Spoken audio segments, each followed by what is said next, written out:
Hi guys, hope you're well. I've got a super quick lesson for you today. I came up with this groove and I thought I'd just share it with you just now. So what I'm going to do is just break down the hands and then I'll do the foot pattern separately.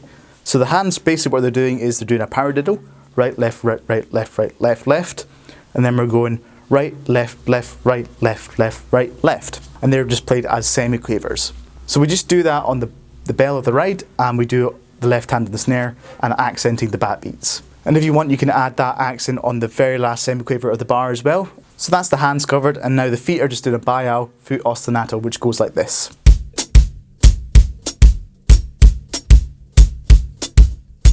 And you put those two things together and you get this groove.